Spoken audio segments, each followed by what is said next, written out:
Good evening. Welcome to the National Security Hour. My guest today is Dr. Limin Yan on this critical episode as we talk about China's new methodology warfare and understanding this ongoing cognitive war. We'll continue our dialogue with Dr. Yan on China's unrestricted warfare, but with a focus on their efforts, on China's efforts in this new methodology warfare, as detailed in Chapter 5 of their book, Unrestricted Warfare.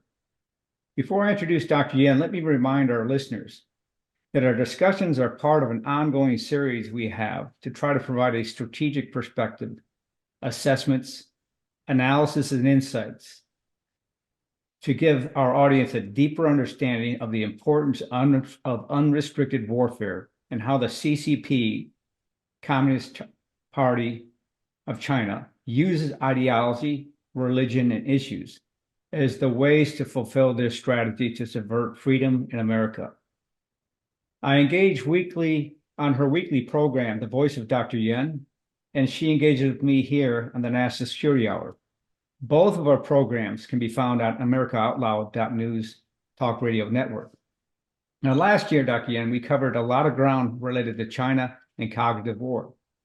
This year, we will continue to expand our efforts in unrestricted warfare as it relates to the ongoing global and domestic cognitive war we are fighting today.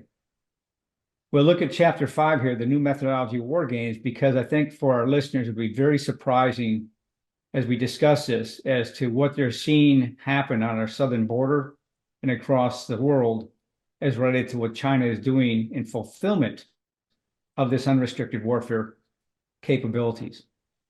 This is especially critical to understand as the hair on the neck, on your neck will actually begin to rise, I think, once you begin to hear our discussions.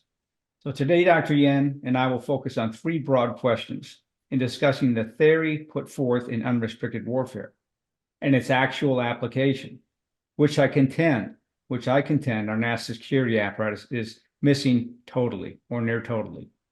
The three broad questions we're going to cover are, what do you see as recent examples in the application of this type of unrestricted warfare? Second, can you give us your perspective on focusing your expertise in the biological and other such areas when there are weapons there? And third, we'll talk about how effective is China in applying this methodology. Now, for those listeners who have not yet met Dr. Yan, which I doubt there's only a few out there since she's been on broadcast all over major news networks and media, she is a medical doctor, PhD virologist, and independent coronavirus expert. She was educated at the top two medical schools in China, Southern Medical University and Central South University. She also has a postdoctorate fellow in the School of Public Health at the University of Hong Kong. She has a weekly broadcast, as I mentioned, that everyone needs to listen to, The Voice of Dr. Yan. It's on 4 p.m. Eastern every Saturday and Sunday. And sometimes, I join her. So welcome, Dr. Yan. Let's start with the first question here. What do you see as recent examples in the application of this type of unrestricted warfare, the new methodology? Hi, sir. Thank you for having me again. There are always examples about CCP's unrestricted warfare. And if we say recently, and besides the ongoing COVID-19 narrative and origin, I think another very typical example is definitely the Hamas massacre against Israel. And also when we see how all these massacre happen from the preparation to the attack and to the propaganda after the massacre, and also from the actions from the United Nations to the pro-Hamas protest everywhere all over the world, we can see Chinese Communist Party's role everywhere.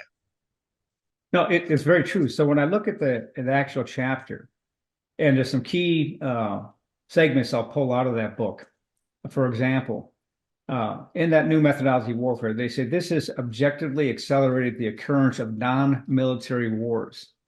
And at the same time, it has also resulted in the old concepts and systems of national security being on the brink of collapse. They mention, now this book, remember, was written 25 years ago. They say, aside from increasingly intense terrorist attacks, as well as hacker wars, financial wars, and computer virus wars will dominate the future. There are also present various types of new concept wars. And so Dr. Yen just mentioned, whether it's Hamas being used as a proxy, compromising the United Nations and having them become pro-Hamas, or undertaking an in-depth disinformation campaign related to COVID-19, all of these are what they talk about the new concept of wars. Back to you, Dr. Yen, for a comment.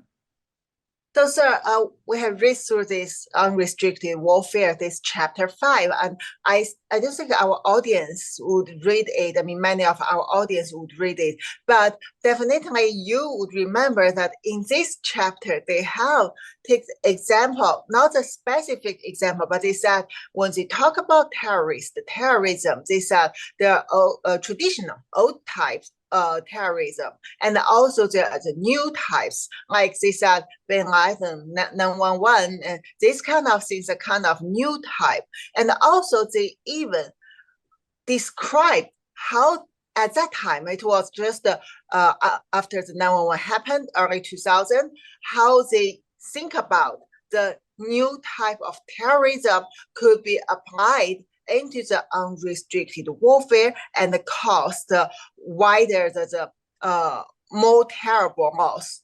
So they said, I mean, just I quote using my word, they said if the terrorists of course means the one launched this unrestricted warfare, they said if they could kill indiscriminately kill the civil people, yeah. And also they can launch the real-time, continuous, and wide coverage of propaganda. So this kind of altogether, and also in the kind of the no declaration of the war. This is very important because if you declare the war, then the enemy country, the country is a victim, will fight back. But if you don't do this and you make it bloody, you make it cruel, that will cause huge, scary to intimidate the world. And then that would guarantee these terrorists to achieve their goals, and they will occupy the advantage, the place with advantage because they have already shown their power, and this will make the enemy, the victim countries, military can do nothing because this is not a military war, so the military should not get involved. And so when we say that back to over 20 years ago, CCP has summarized this kind of series through Qiao Liang, through this colonel's book. And this is a public version. That means everyone can read it. So this is definitely already using the very indirect words to describe their ideas. But we have seen it exactly happened everywhere. And now, especially when Hamas attacked Israel, we see the kind of cruel slaughter, and also we see the real-time continuously wide coverage of the propaganda. This is we never seen before from TikTok, from mainstream media, from the social media, and also even from UN. They have this kind of action to call for ceasefire to save Hamas, to protect the terrorists. So I want to say that this is, although people may think we're talking about a book 20 years ago, in a book by one individual, two individuals, but now we see it happened around us. So this is very serious. First, we need to understand what they talk about in this book, and then we need to think about how it evolved from that time to recently during the 20 years and what else will happen around us. No, you're absolutely right. So you bring up some really good points I'd like to highlight to the listeners here. Terrorism, and Dr. Yen talked about in this chapter, they talk about a new type of terrorism, right? What the two colonels wrote in this book 25 years ago, they realized that only an idiot would directly confront the United States in a kinetic all-out war, right? So they know that they have to take ulterior methods and means to then subvert and undermine the United States. So this new type of terrorism is just that. And as Dr. Yen said, Hamas is a perfect example here. They're a proxy to then attack free nations and cause major disruption and chaos, and now open a second front that the United States has to deal with besides Russia has done within the Ukraine. These are all non-military efforts. This is the new concept warfare. Now, the other thing she mentions, yeah, you think this is just an innocuous book written 25 years ago. This was their initial blueprint. They've been implementing this now for over 25 years and have refined the implementation in a number of different specific ways. So let me read another portion of the book here. And this should raise the hair on the back of everyone's neck.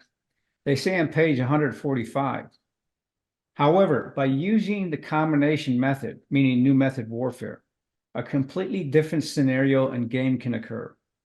If the attacking side secretly musters large amounts of capital without an enemy nation being aware of this at all and launches a sneak attack against its financial markets, then after causing a financial crisis, buries a computer virus and hacker detachment in the opponent's computer system in advance, while at the same time carrying out network attack against the enemy.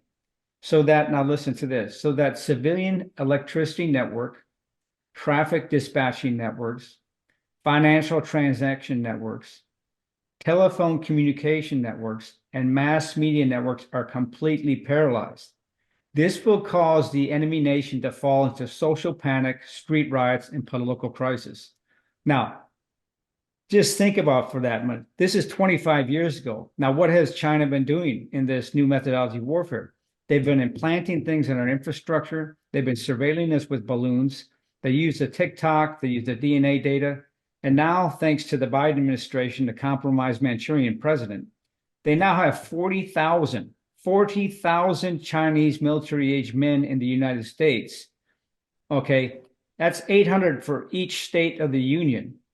If it only took 1,600 of the Hamas folks to do the terror, actually only 1,200, the terror on 7 October, how do you think the United States is prepared to stop such mayhem if China decides to execute such a plan here in the United States? Back to you, Dr. Yin.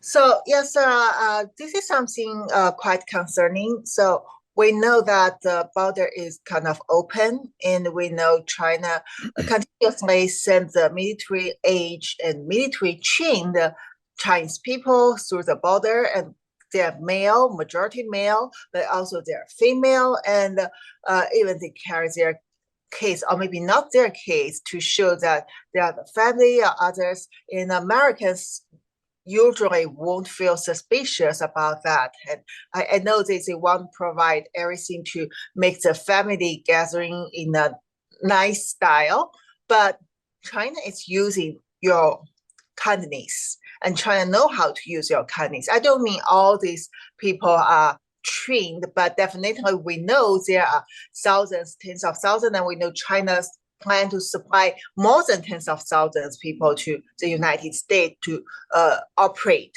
So the thing is, how could Americans do to prevent it?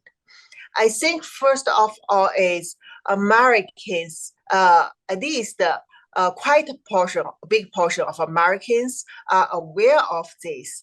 And so we see this border issue, and definitely not only Chinese people, there are already the terrorists are identified from other countries through the border. And so this issue has made Americans very nervous. So we see these topics very often on the media.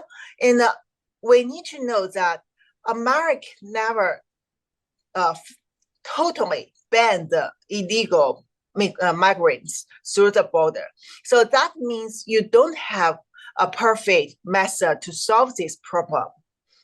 So when we talk about no matter build a wall or increase the manpower to patrol around the border or conduct the strict policies against these people, it all will bring some more potential problem. That is, yes. In your law system, you don't have the law to support most of these countermeasures. So America is a country built on the rules of law.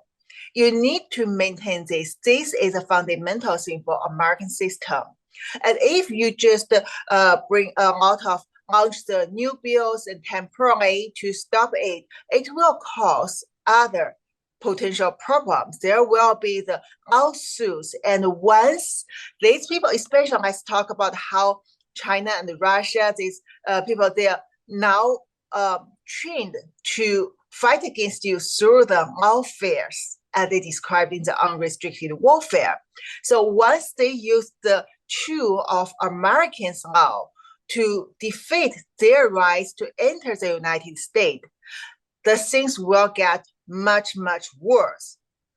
So this is a very difficult situation. So it's really the time to see the wisdom of American policymakers, American people, to think about how to fix the loopholes. And basically, it's like your fence is already being checked by the scumbags, and then they know how to enter your garden. So you have to fix it, and how to fix it in an efficient way, and also not only like to think about some very simple way, like just build the wall. I mean, they can climb the wall, and you cannot build the wall within a short period to block all the people through the border. And also you need to think about how to prevent the people who already entered the United States, who has already got asylum, to prevent them from doing the harmful operation against the Americans. So these are all the things we need to think about. I mean, I cannot give the solution, but I think we all can work together, because definitely this is not the first time America faced a crisis. This is just the evolved crisis in our current time. Yes, yes. And as we go to break here, Dr. Yen brings up a number of great points. So we're going to come back and we're going to continue to talk about the application of this unrestricted warfare, and then we'll move on to the next question.